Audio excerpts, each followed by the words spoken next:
किसी ने बड़े कमाल की बात कही है कि रिश्ते किताब की तरह होते हैं और गलती एक पन्ने की तरह होती है। कभी गलती हो जाए तो एक पन्ना फाड़ देना, मगर उस पन्ने के चक्कर में पूरी किताब मत खो देना। हाय गाइस, मेरा नाम है आरजे कार्तिक और आपके लिए एक छोटी सी कहानी। ये कहानी एक गरीब परिवार की जो गांव में रहता था। छोटा सा परिवार, 3 लोगों का, पति पत्नी और छोटी बच्ची। आर्थिक तंगी से जूझ रहे थे। पति की कहीं नौकरी नहीं लग पा रही थी। वो व्यक्ति बड़ा परेशान था कि कहीं जॉब मिल जाए। उसकी छोटी बच्ची भी पूछा करती थी कि पापा हमारे घर में सब कुछ ठीक कब होगा। वो अपने दोस्तों को देखती थी, सहेलियों को देखती थी, उनके घरों में सब कुछ ठीक था, इनके घर में रोज परेशानी रहती थी। रोज जूझते थे कि कल का खाना कहां से आएगा। उसके पिता उसका हौसला बढ़ाने के लिए रोज उसे अपने घर से बाहर ले जाकर के एक दूर पहाड़ था उसे दिखा करके कहते थे कि बेटा वो जो पहाड़ है ना, वहां ऊपर वाला रहता है, उनसे प्रार्थना करो, वो सब कुछ ठीक कर देंगे। वो छोटी बच्ची रोज प्रार्थना भी करती थी। रोज वो ऊपर वाले से दुआ मांगती थी कि पापा की नौकरी लग जाए। कमाल ये हुआ कि सेना में पापा को जॉब मिल गई, सैनिक की नौकरी लग गई, भर्ती लग गई। घर में मिठाई बटी, उनको लगा कि अब सब कुछ ठीक हो जाएगा। लेकिन कुछ दिनों में इस राज्य पर दूसरे राज्य ने आक्रमण कर दिया। जो सैनिक पिता थे उन्हें अब युद्ध लड़ने के लिए जाना था। अपने परिवार का प्यार लेकर के रवाना हो रहे थे। छोटी बच्ची अपने पिता के गले लगी हुई थी और कह रही थी कि पापा मत जाओ, मैं बुरी हूं, मैंने आपके लिए ऐसी नौकरी मांग ली जिसमें आपकी जान पर बनाई है, आप युद्ध के लिए मत जाओ, हमारे साथ रहो ना। बहुत कुछ उस बच्ची ने कहा। उसकी आंखों में आंसू थे। उसके पिता ने कहा कि नहीं बेटा, अब तो जाना होगा। इस राज्य के लिए अपनी जान भी चली जाए तो कौन सी बड़ी बात है। वो ये सब कह रहे थे और बच्ची रो रही थी। तभी उस बच्ची ने कहा कि पापा बस एक काम कर देना, वो जो ऊपर वाला वहां पहाड़ पर रहता है ना, उनको मेरी ये चिट्ठी दे देना, बस इतना सा काम मेरे लिए कर देना। उसके पिता हल्के से मुस्कुराए कि बच्ची ने तो वाकई में मान लिया है कि वहां पहाड़ पर ऊपर वाला रहता है। वो चिट्ठी अपने बैग में रख करके वो सैनिक रवाना हो गया। अपने बाकी सैनिक साथियों से मिला और वो टुकड़ी जो थी युद्ध के लिए निकल गई। पहाड़ पर चढ़ रहे थे। मालूम था कि आगे सरहद आ जाएगी, उसके बाद में तो हमारा देश ही खत्म हो जाएगा।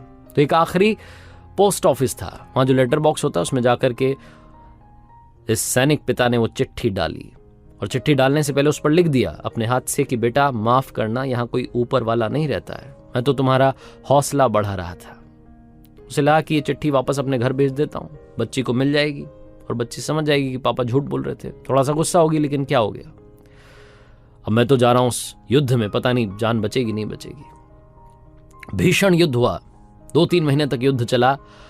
एक एक करके इनके सैनिक मरते जा रहे थे। उस गांव में खबर फैल गई कि वो टुकड़ी खत्म हो गई है, वही टुकड़ी जिसमें इस बच्ची के पापा गए थे। घर में शोक का माहौल था, दुख का माहौल था, मातम था।